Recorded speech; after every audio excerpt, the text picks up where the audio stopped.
Hello, hello.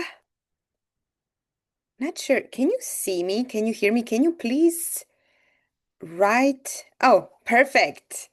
Hello, hello. I can see now. Okay.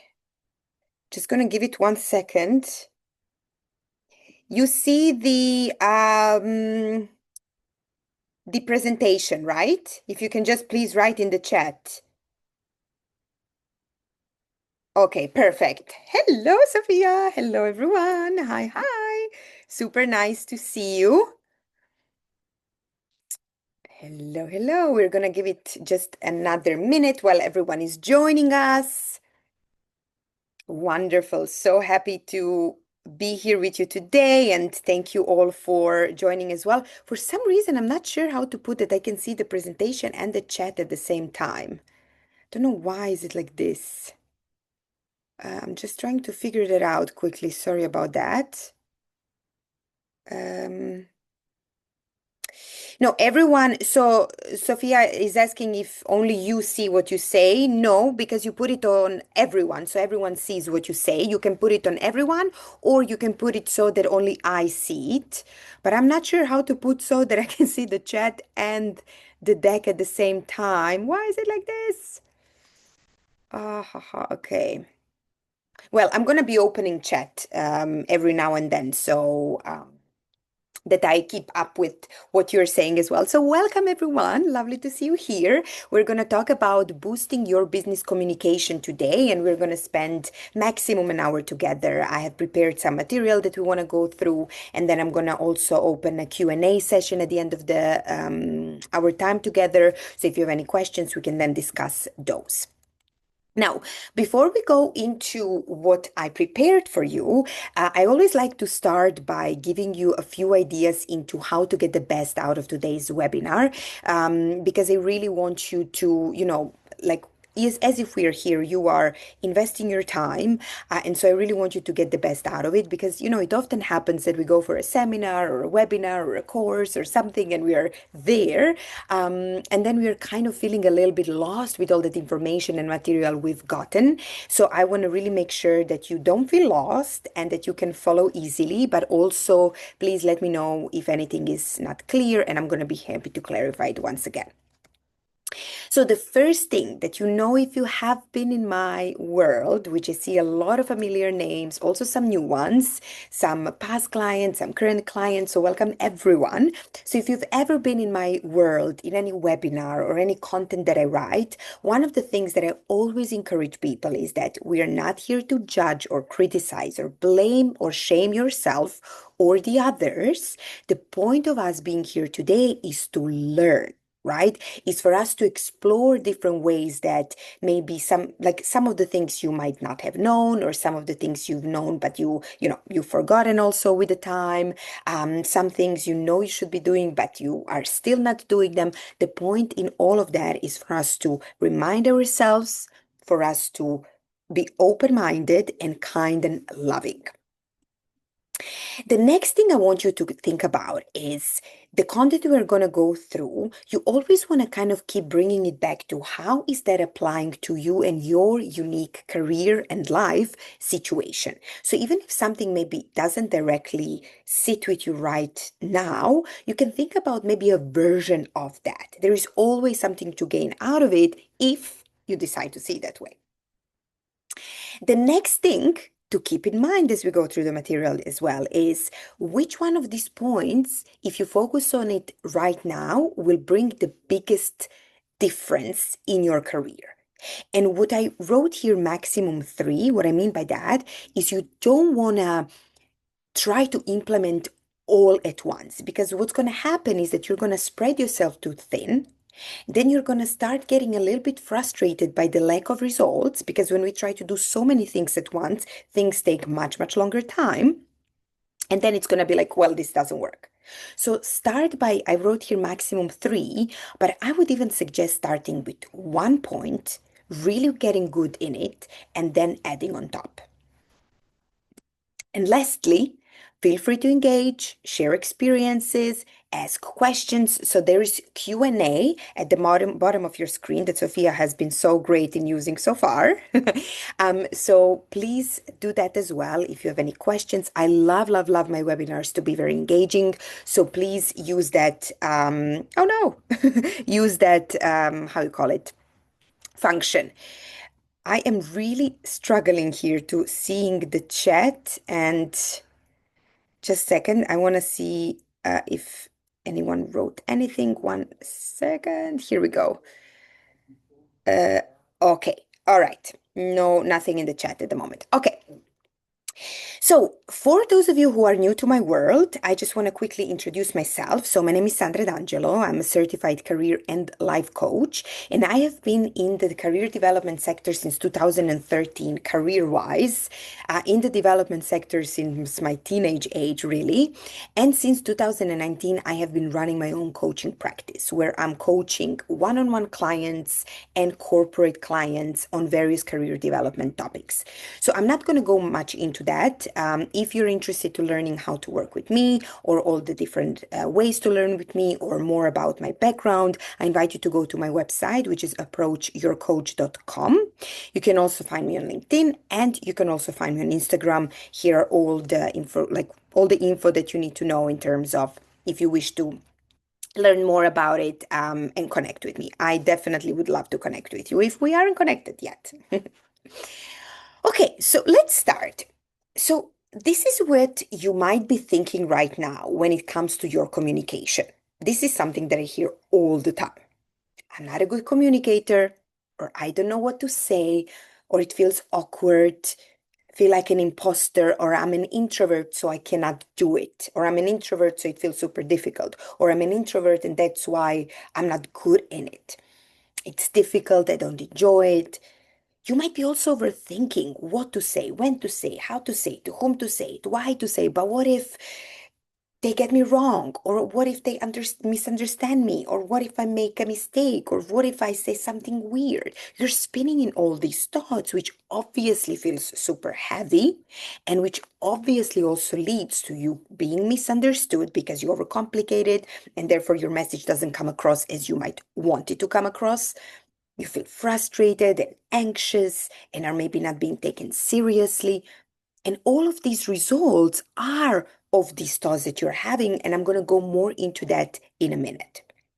So if you want to write to, like in the chat, what are some of those thoughts that you currently have or you often have when it comes to your communication? I want to see if anyone wrote anything here.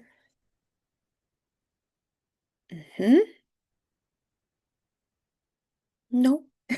Feel free to write it down in the chat if you'd like to share some of the thoughts maybe that you have when it comes to you as a communicator. As we go through this webinar today, this is where I want to help you move to. I want to help you move to these kind of thoughts. I know what I'm doing. I bring value to each conversation. I'm interested in others, and others are interested in me. I can get something out of each interaction, and they can get something too. This is enjoyable.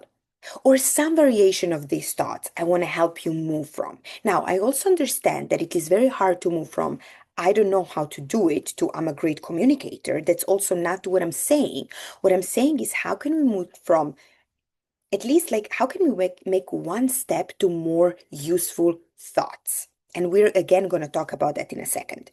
When we think in this way, what happens is we start feeling more confident, more natural, more at ease, more heard and understood, which obviously leads to stronger relationships, more opportunities, and quicker advancement in your career. And again, this can be applied in your career, but also any other aspect of your life, truly.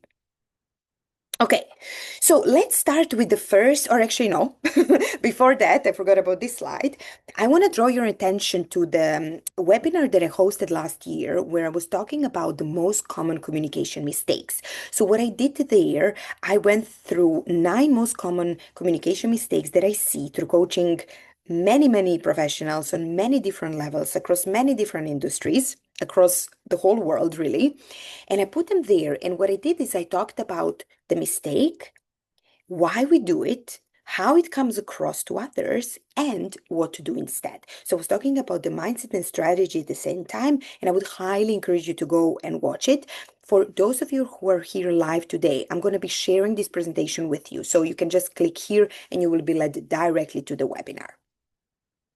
All right, so let's talk about the first point that I want to really, really highlight. And if there is one thing for you to take from today's webinar, that is this self-image. And if you know me, if you have been in my world for some time, you know that I talk about this all the time. And the reason I talk about this all the time is because of two reasons. Firstly, because this is the foundation really to all of my coaching.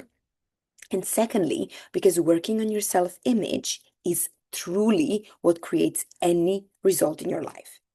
So your self-image equals the results in your life. And let's go into it now, but I just again want to check if there is any. I want to check just the chat quickly. It is vulnerable to admit that I want to be taken seriously. Yes, it is vulnerable, and this is beautiful as well. And this is, of course, something that we all want to experience as well, right? So thank you for sharing that, Sophia, and we're going to talk about it more. I appreciate you being um, open about it and to sharing here with all of us. All right.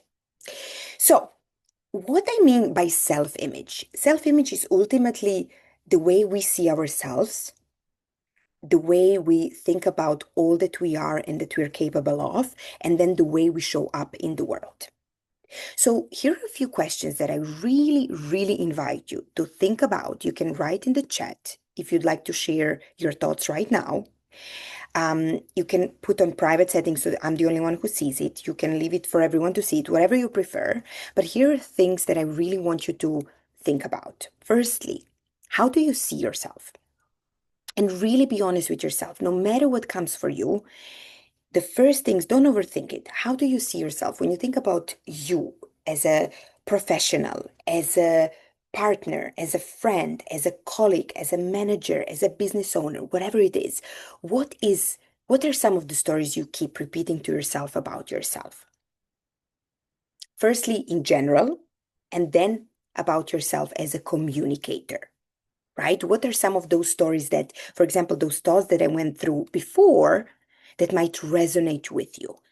What are those stories that you keep repeating yourself all the time? And some of those stories you might not even be aware of. So you will need to, of course, dig a little bit deeper. Then I want you to also think about where are those stories coming from? Because sometimes those stories are coming from expectations that others have of us. So we think maybe, oh, I always disappoint others because of those expectations, and we don't even challenge those expectations and think do those expectations even make sense? They might be coming from our parents, they might be coming from our partner, they might be coming from our colleagues, they might be coming from our manager, they might be coming from some random people online. You again want to challenge those stories. So I would suggest you write down all these stories, all these thoughts that come up for you, and then again challenge yourself. Where are they coming from? Then what you want to look into is how do those stories make you feel? What are some of the feelings that come up for you when you say those things? When you say, oh, I'm not able to, what feeling comes up?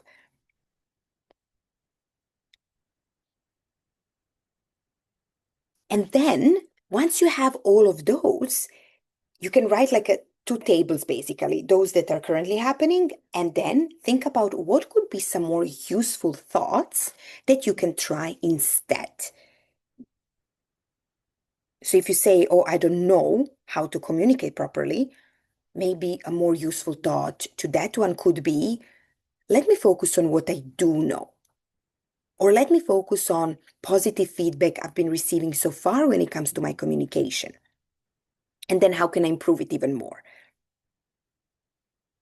Okay, let me check chat again. Okay, let me share what I see here. So my self-image is much better than it has been. The story and concern is that if I'm judged, my results are really good. But if I'm judged by the money I make, and a lot of people only judge people about how much money they have. That is from society, corporate culture, etc. People like my work. They just don't want me to pay for it. They just don't want to pay me for it. It is difficult to get that ball rolling. Yes.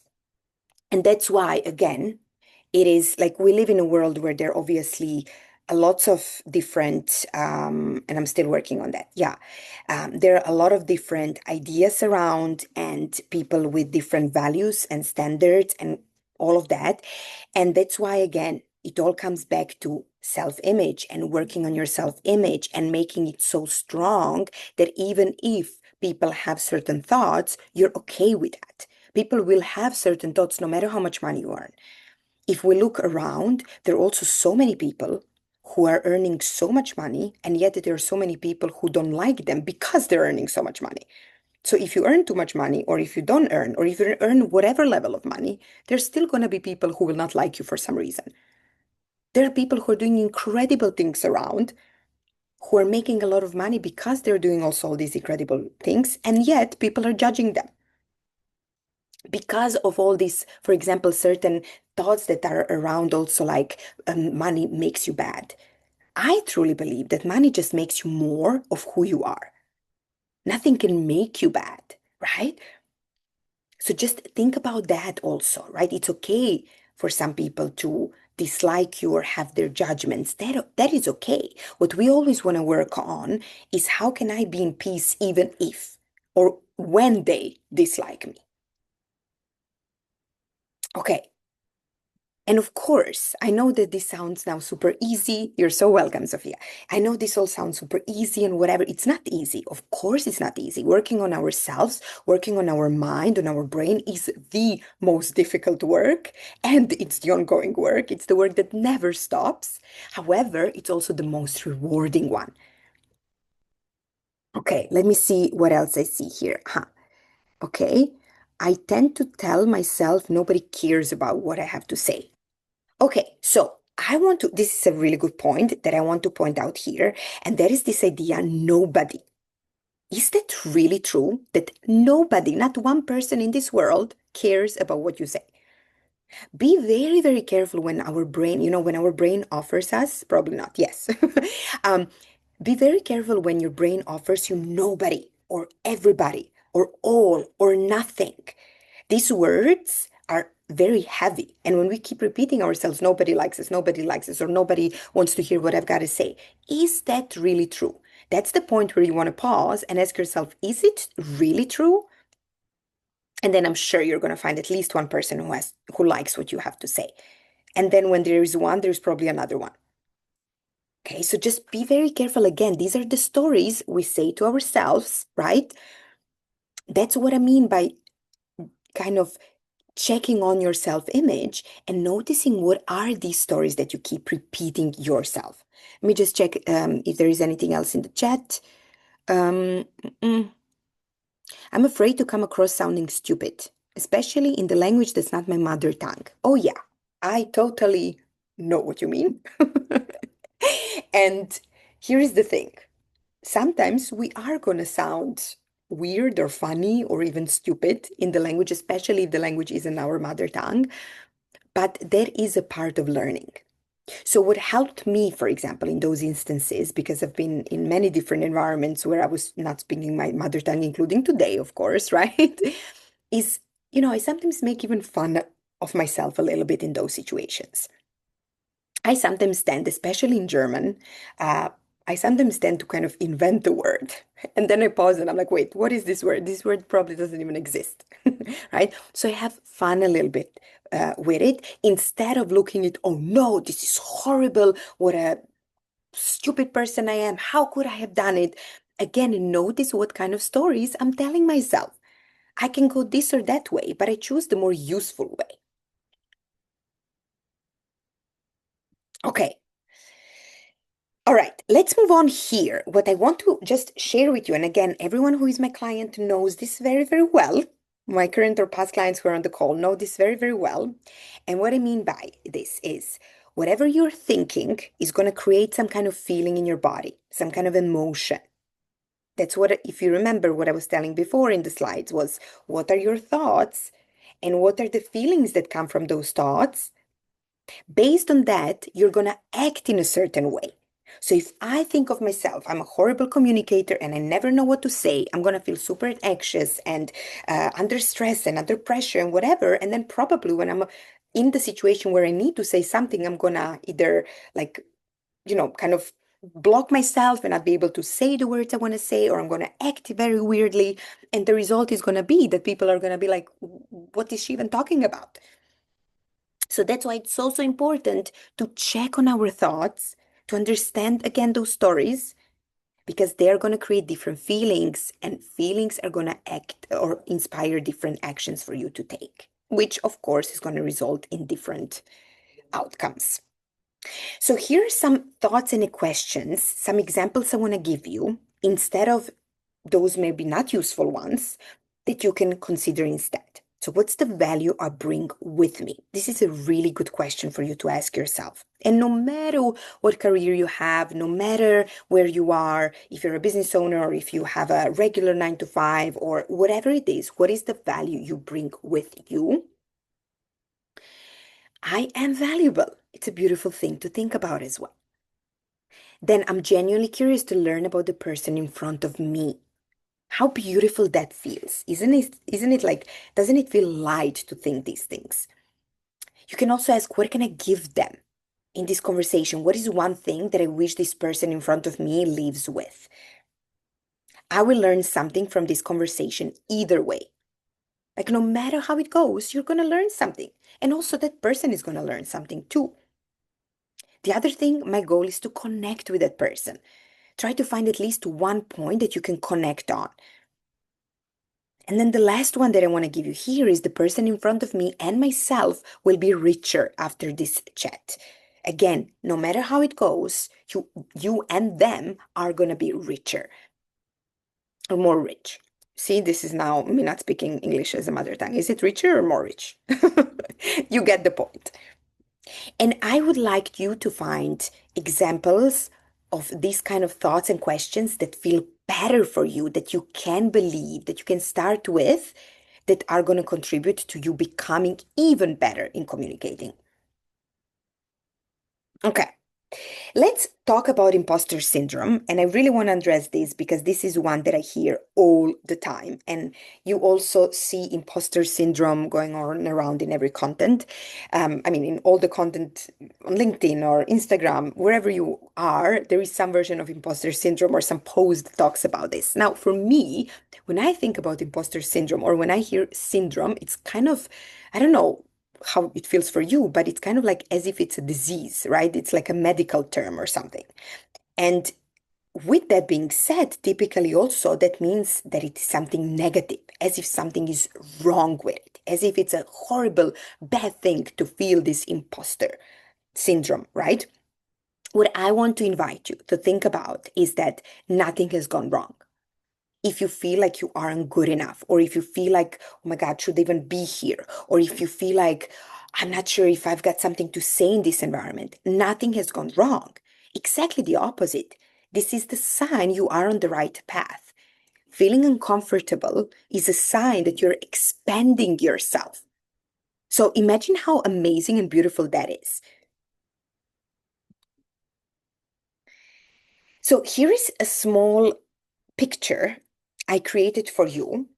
When I hear people telling me, how do I become more confident in speaking? How do I become better in communicating? And there's only one way, truly, and that is by taking action. And I know this is not what you want to hear. I know, but this is truly the only way. Because what happens when we start taking action, no matter how small the action might feel, is we start increasing our competence. Now you might ask me, yes, but what if I fail miserably?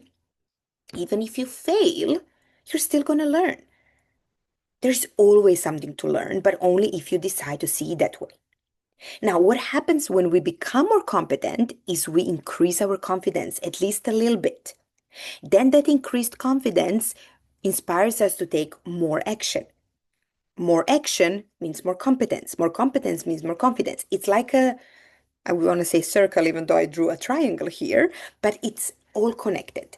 There is no way to get to confidence without going through action and competence. It all starts here.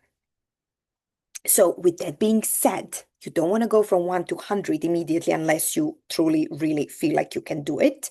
But think about what is the first smallest step you can take. So if you know that you need to improve your network, maybe you are not going to start by going to every single event in your town and messaging 100 people and I don't know, whatever else.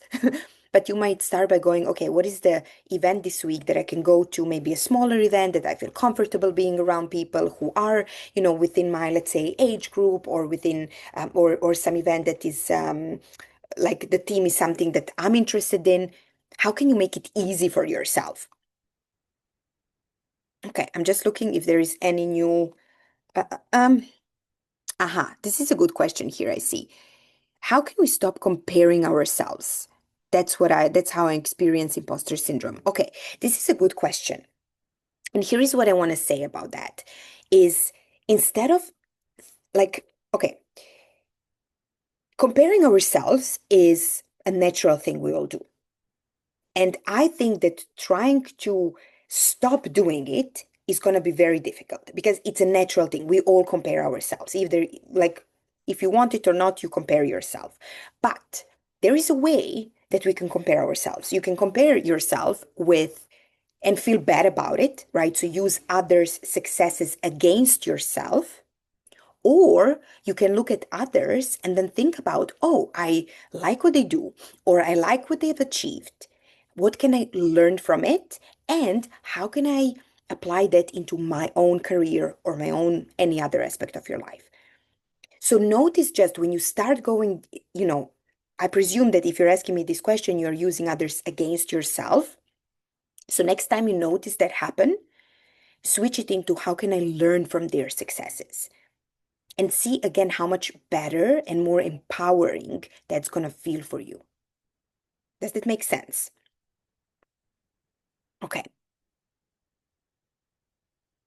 So let's go to the next one. We talked about action. Now we're going to talk about more action. Practice, practice, and practice. Now, what I mean by that is there, of course, different ways we can communicate that you can do by writing, by having one-on-one conversations, by being in smaller or bigger groups, by putting yourself out there in social media, by doing videos or again, writing or doing lives, going for public speaking. You want to put yourself out there in whatever way you possibly can, and ideally as much as you possibly can. If you remember what I said before, you don't want to go from 1 to 100, especially if that feels really, really uncomfortable for you. So maybe choose one of these that you can start off with. For example, or let's say two of these, right? Writing can be one of the ones that you do anyway. And then choose one of these other ones that you can apply and ideally practice every single day. Writing, I find, is such a great way to really learn how to say things in a simpler, like in a more simple way. I really enjoy writing a lot and I like almost every day. And I would highly suggest you write. You can maybe start your days by writing, just putting your thoughts on a piece of paper and, just getting it out of your brain that immediately already feels much lighter. That's one way to communicate with yourself, right? Again, self-image, what is happening internally. And then choosing one of these other ways you can interact with others. Then, what you want to also keep in mind, the more different people and situations you have, the better. So you want to challenge yourself not to have same conversations all the time, but to ideally have as many different conversations with as many different people as possible. Now, I had a call earlier today and we were talking about exactly this, and I want to really, really emphasize on this. You surely want to go on courses and read books and study communication. Absolutely. But you also want to act upon it. There is no book, there is no course, there is no study that's going to make you a better communicator on its own unless you go and practice that. So, what you want to commit to is that the ratio between you consuming materials and acting upon it is at least 50%. At least 50%. So you don't want to read like 10 books and then not act upon it at all, right? Ideally, you want to, let's say, be reading a book and act upon it simultaneously so you can immediately put the theory into practice. Let me just see quickly if there is anything in the chat. This is so annoying that I cannot see chat at the same time. If somebody knows, by the way, how to do it, please let me know. Um,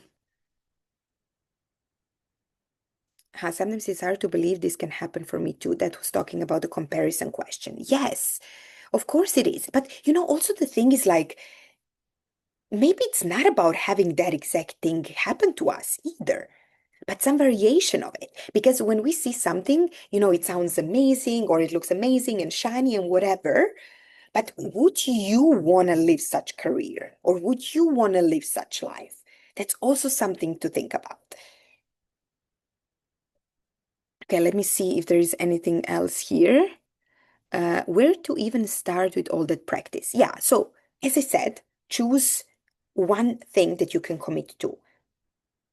Is it what it's written here, right? Writing, one-on-one conversations, groups, social media, public speaking, whatever it is, you want to put yourself in front of people.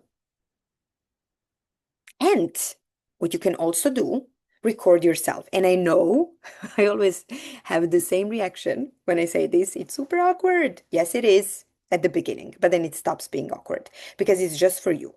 Okay.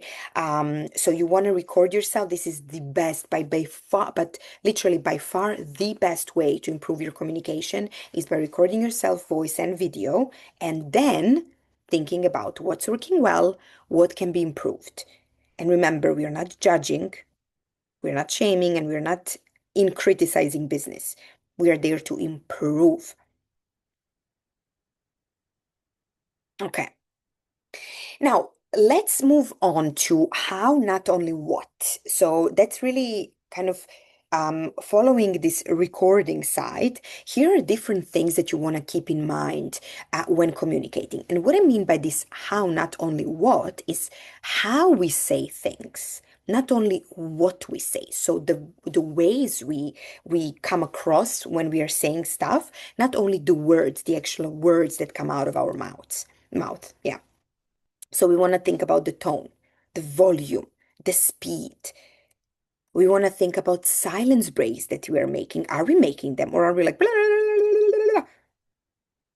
What I wrote here, you want to make a short pause after you're done speaking because like this is especially useful, for example, so when you're making a point, you make your point and then you stop. You count until three, four inside of your head, and then you let the other person talk. Because what happens is that oftentimes, let's say you're making your point, then you kind of stop talking, and then I see a lot of people kind of continue talking as if they're justifying yours, like themselves, right? So what you want to do is after you're done talking, you stop. You don't continue. You don't think about, oh my God, this is super awkward. I need to continue talking. No, no, no. Let it be awkward. And it's going to feel again awkward at the beginning, but then it's going to stop feeling awkward. Energy. What is your energy when you talk? That's why, again, recording yourself is so super beneficial because you're going to see what kind of energy are you coming across. Are you portraying the energy or are you, is your energy portraying in a way that you want to be perceived? Are you saying, like, is your body language and your voice and everything, let's say, saying, I'm very excited. But do you believe me when I say that? Or if I say, I'm very excited, right? These are two different ways we're saying the exact same words. But the energy, the tone, the volume, the speed, everything comes across so, so much differently, right? Eye contact. Now, of course, this also depends on the culture, but for most of you who are on the call today, we are coming from cultures where eye contact is perceived respectful when we are looking at someone's eyes when we are talking. Face gestures and body language. We want to be aware of that as well because our bodies are sometimes not very much in line with what we are saying. So we want to be aware of that. When you're talking to someone and they're saying something, but something just feels off for you. So the odds are that they're either face gestures or body language is not very aligned with what they're saying. Okay, what about presents, clothing, and grooming? That's another thing we want to keep in mind. So, how do you come across in terms of how you dress up, how you're groomed?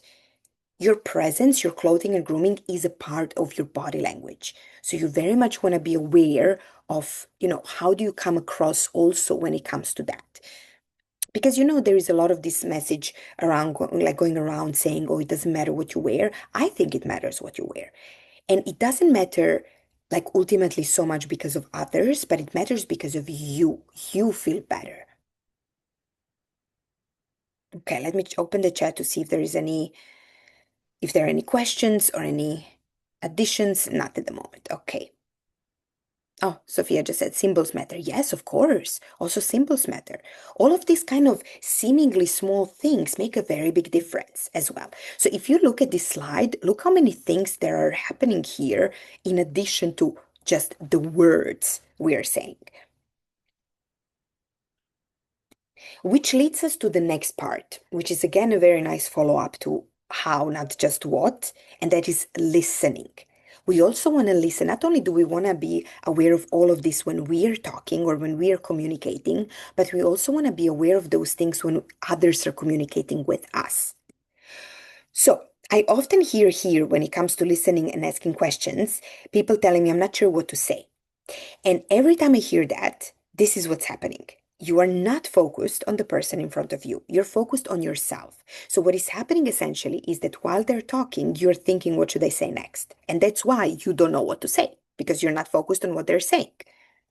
So you will never have this problem if you truly, really listen. In the worst case scenario, one of the go-tos that you can always use if you're truly, really not sure what to say, even if you listened attentively, you can ask them, can you tell me more about that? Or please elaborate on whatever point they were talking about. Listen attentively again, what they say and how they say it. Listen to all of those points that we covered in the previous slide. And that's why, again, it is so good that you record yourself because some of the things that you notice in you, you're going to start noticing in others as well. You can also observe people, like if you're walking around the city or if you're commuting to work, you can just like observe people and their body language and you will listen, like you will hear so many things. It's so interesting. Ask open-ended questions. Open-ended questions are what, how, when, why, tell me more. So all of the questions that start kind of in an open mind, open way, as opposed to did you, will you, are you. Those questions are closed-ended questions, meaning that the typical answer to those are you, will you, do you is yes or no.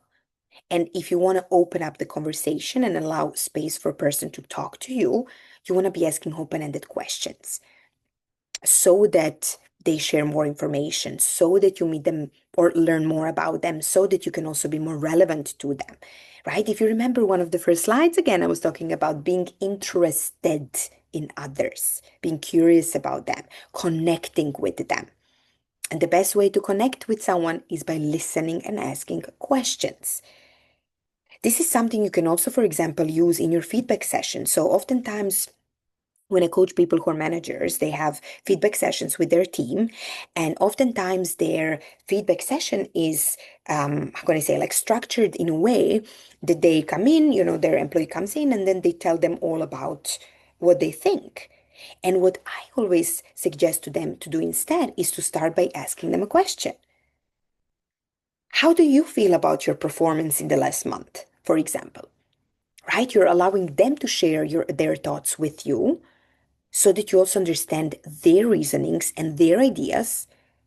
And that will also help you to identify potential gap between what they think and what you think. So again, you will be more relevant when sharing your feedback with them.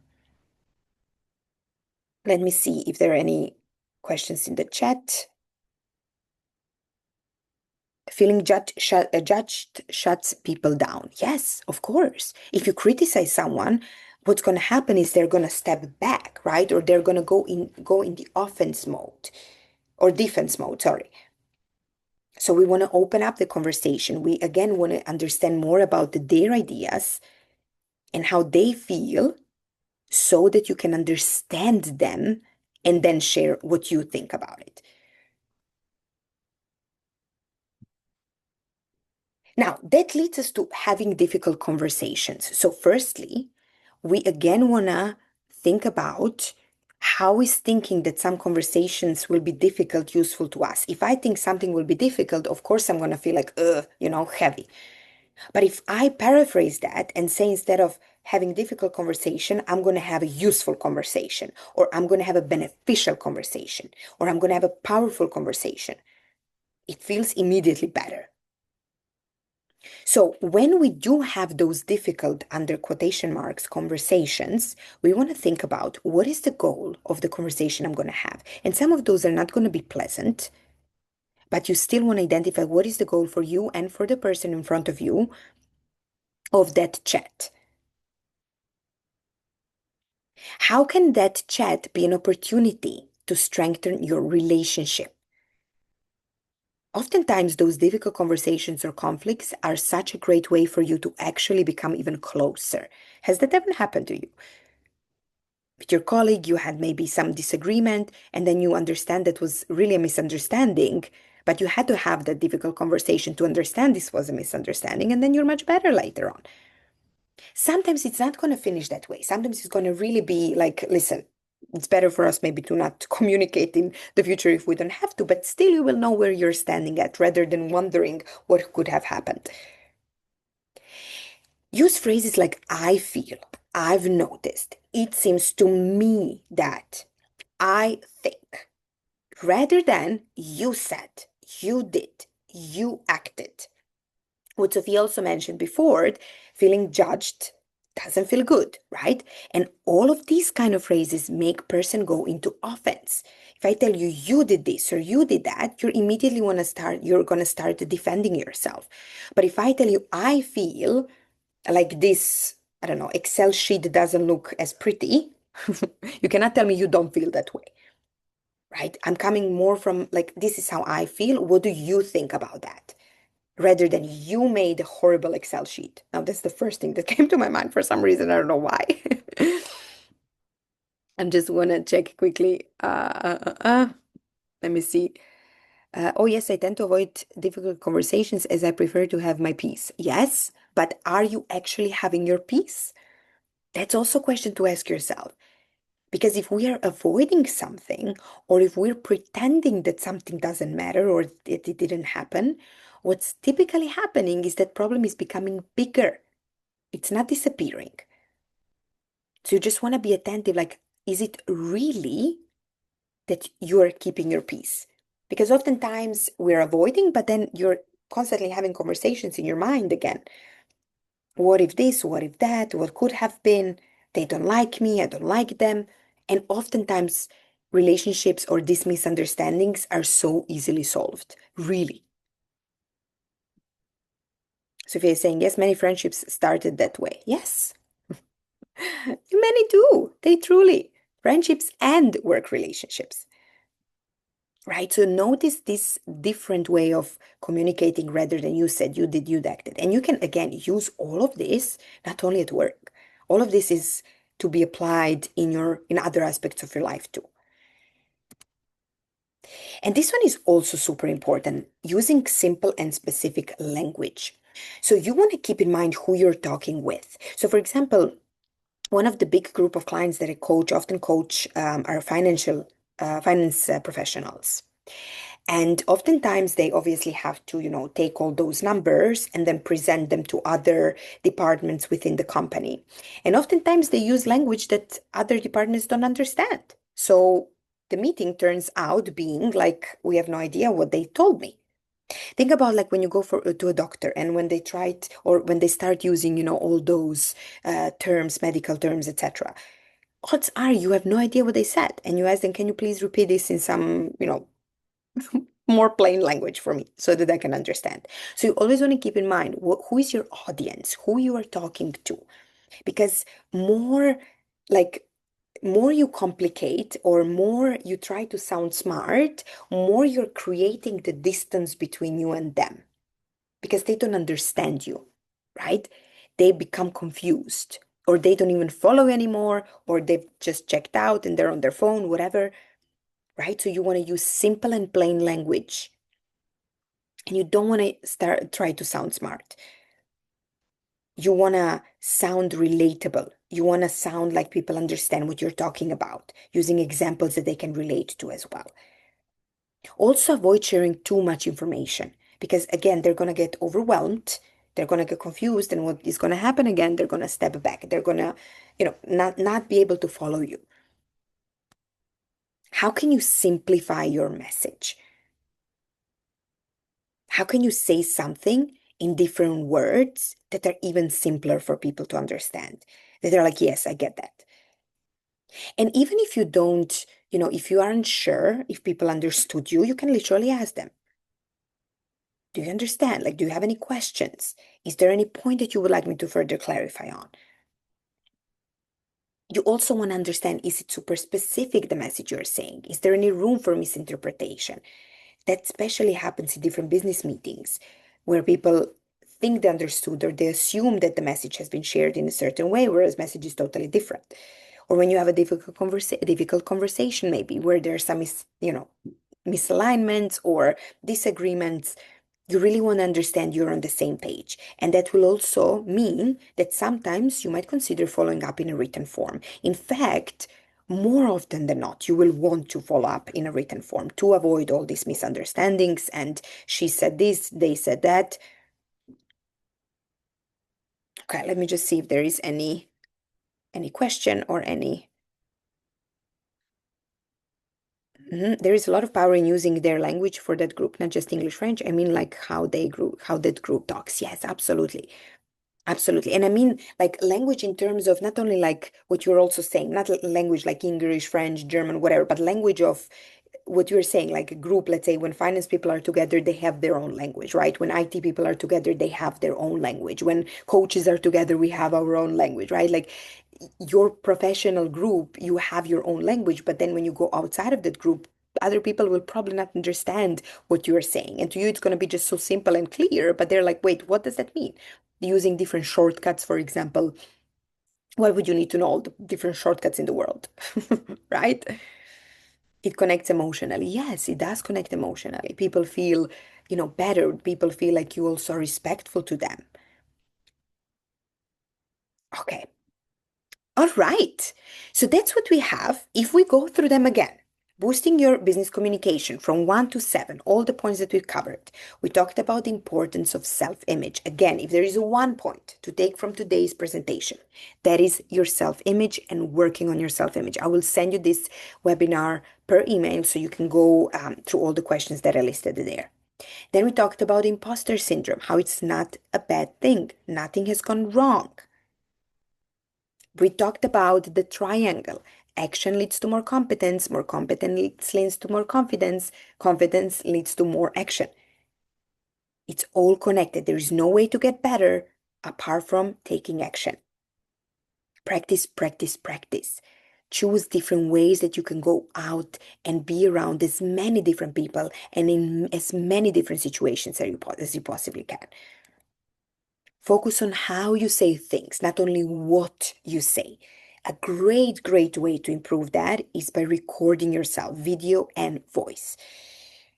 Then you want to focus on listening and asking questions. Remember, every time you catch yourself being in like, I'm not sure what to say, it's because you're not focusing on the person in front of you. You're focused on you. You want to go back to listening and being interested in the person who is standing in front of you. Difficult conversations. Stop thinking they're difficult. How can they be useful? How can they be valuable? How can they be beneficial to you and the other person? How can this conversation be the exact conversation that's going to make your relationship even better? And then, lastly, simple and specific language. Who is in front of me? And how can I make my message super simple to them? Okay. So now, as a homework for you, what points resonated with you the most from the ones that we've covered? Let me open the chat. If you want to share, I would love to hear from you. Which ones do you feel like you need to start working on first? Then, yeah, which ones do you want to focus on right away? Remember, maximum three, ideally one, right? So think about what point might make the biggest difference for you right now. Where you are in your career, where you are in your life, which one will really make the biggest difference for you? And then, what's your plan of action? What's the first smallest, remember here I wrote, smallest step you can take immediately? We don't want to go from 1 to 100. What is the, going from 1 to 2, from 2 to 3, from 3 to 4, and so forth? What is the first smallest step you can take immediately? Being taken seriously is the big thing, giving myself that accountability. Yes. You also want to, Sophia, define what does that mean to you, right? When you think about, I want to be taken seriously, what does that mean? You also can think about what makes you take someone seriously, right? What does that person, like, how do they come across, or what do they say, or what have they achieved, or whatever it is, right? Like, what does it take for you to take someone seriously? But again, you also want to define what does that exactly mean to you? And then from that, what answered, you want to think also about what is within your control. Because that can also be a very tricky thing. It's like almost as I want to make someone like me. You cannot make anyone like you, right? What you can do is you can focus on being your best. You can focus on showing up in a way that's, natural to you. But how they're going to feel about you ultimately is not something you can force upon them, right? So just to be very, very clear about the words we're using and defining them for yourself. Taking more time to really have data, facts, and not just say things and think they can just deal with it. And I don't really care what they think. This isn't for sales, this is political communication as a strategist. Yeah, right? So you can elaborate a bit more on that for you. And again, get very specific because remember, like more vague you are, more confused we are going to be. And the opposite is also true, right? Like more specific you are, like more clearly will you see the path of getting there, getting to that goal. So there's always like, there's this saying, it all always starts with us. And that is so true. That is so, so true. Okay. Now, if you want to take this work further and work with me one-on-one, I invite you to book a free call. I'm not going to go too much into this because I want to have more time for Q&A if there is any. Um, but essentially, I invite you to book a free consultation call with me. We're going to look into your career. We're going to look where you are, where you wish to be, and we're going to see if and how I can help you get there. If you'd like to learn again more about working with me, here is my website, here is my email address, and you can reach me and then we can talk about that. I know that there are some people on this call who also have teams, and have reached out to me about working in corporate setting. So that's also, of course, possible. So again, book a free consult call with me, and we're going to have a chat more about that as well. Otherwise, I want to make now space for Q&A. I'm going to also stop. Okay, here I am. Now I can also see finally the chat as well. I want to open up for any questions you might have. Please feel free to put them in the chat. Again, to everyone or just to me privately. Sophia, you basically covered the highlights from my communication degree. Thank you. You're so welcome. Yes, it is like this. Like people tend to overcomplicate communication. And that's why a lot of this, content is out there about this syndrome and that syndrome. And it feels difficult. And there are like 150 steps to becoming better in, communication or whatever. Like, at the end of the day, it's connecting with the other person, connecting with the person in front of you. And the only way to stop, to make that connection happen is to simplify communication, is to be truly, fully interested in a person and think about how can I genuinely connect with this person. If I go with this heavy feeling and all these steps that I need to cover, of course that communication is going to feel difficult. Like, of course it will. Okay, let me see if there is any question. Uh, uh, uh. I have a team member in my team who always gets offended when I give her feedback on her performance. She seems to be taking it very personally, and I'm not sure how else to approach it. Okay, so I would obviously need a little bit more information, um, but I would start here. I would think about how have you been giving her feedback so far, right? We always want to focus what is within our control. Think about that, reflect on that, and then think about from this webinar today, have you been focusing on listening and asking questions? Have you been creating space for her to share her thoughts and her ideas? Have you really put effort to understand her perspective so that you can identify this gap that I was talking about before as well, right? What she thinks she's doing and what you think she's doing, and then identifying how far from each other are you there. You also want to possibly consider telling her, right, that the point of this feedback is for her to improve, right? And the reason you're giving her all this feedback is because you care and because you want her to be better, right? It's not about, again, shaming and judging her. But if you also go just, if you immediately approach a feedback session with this is all that doesn't work, she's going to go into offense and she's going to feel, as if you're attacking her, so to say. So start by giving her all the, what's working well. Start by actually what I said. How does she feel about her performance? Then share what do you think is going really well for her. And then move into ask her again, what does she think about that? And then move into here a few areas that I've noticed you could potentially improve. Think about phrases that I mentioned. Are you using phrases, you did this, you did that, this doesn't work, that doesn't work? Or are you using again, I feel like, or it seems to me, or this is how, this is what results say. So notice your language. Uh, uh, uh. Uh-huh. In the part where you were talking about how not only what we say, talking about presents and clothing can be super awkward, especially because everyone has their own style. How can we address if someone isn't dressed appropriately? Okay, so in the business setting, in your company, you surely have some standards, right? Depending on the business you're in, there are some standards. Like when I used to work at my previous company, we had the standard that from Monday to Thursday, we had to be dressed business professional, and then Friday, we could be dressed smart casual. And it was very clear. There was no room for, not understanding that. If there was someone who, for example, didn't follow through and came in jeans on a Tuesday, right? Then the manager would put them aside and they would be like, what about our clothing standards? Right? So again, I would need to know a little bit more information if you want to share more or if you want to email me afterwards. But setting very clear standards in your business, it's gonna remove all this space for misinterpretation. Wow, it's a very difficult word to say. Misinterpretation. You might even want to follow up per email I sent to all employees as a reminder. Here are our standards when it comes to clothing and grooming.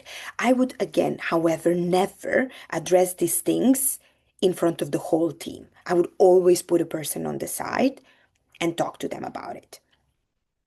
Also, show them why it is important, especially with clothing in the modern world. Yes, absolutely. Love that. Great addition, Sophia. Yes, it is a generation issue. It can be. I mean, right? But why is that important? Exactly. Because also your reputation as a company is on the line, your reputation as a manager is on the line, and their reputation is on the line as well. So we definitely need to have certain standards as to what is appropriate to dress up as, especially again, depending what business you're in. Okay. Thank you, Sandra. This was so helpful as usual. Out of all these points, what would you suggest starting with? Thank you. I'm so glad to hear that. And I'm sorry to be so distracted at the beginning, trying to understand how does this work. It was very distracting for me not to see chat all the time, but we managed. So where would I suggest starting is again asking yourself, what part would make the biggest difference right now? If you aren't sure, I would suggest starting with the self-image part, answering those questions. I mean, I would suggest actually starting with that either way. There is always some work to be done there. So start by that. Think about all these stories. Think about all these thoughts. How are they useful? What could be some more useful ways or thoughts for you moving on? And then see where does that take you. Okay, I don't see any other questions. We're also on top of the hour. Any other questions quickly? I have a few more minutes to stay here on. Otherwise, no, okay. Otherwise, that would be all. This was great. Thanks. Thank you. And thank you for being so active, all of you. I really, really appreciate that. Some, public, some private. Either way, I'm so, so glad for you to have spent 1 hour with me. I will be sending recording and these slides over to you.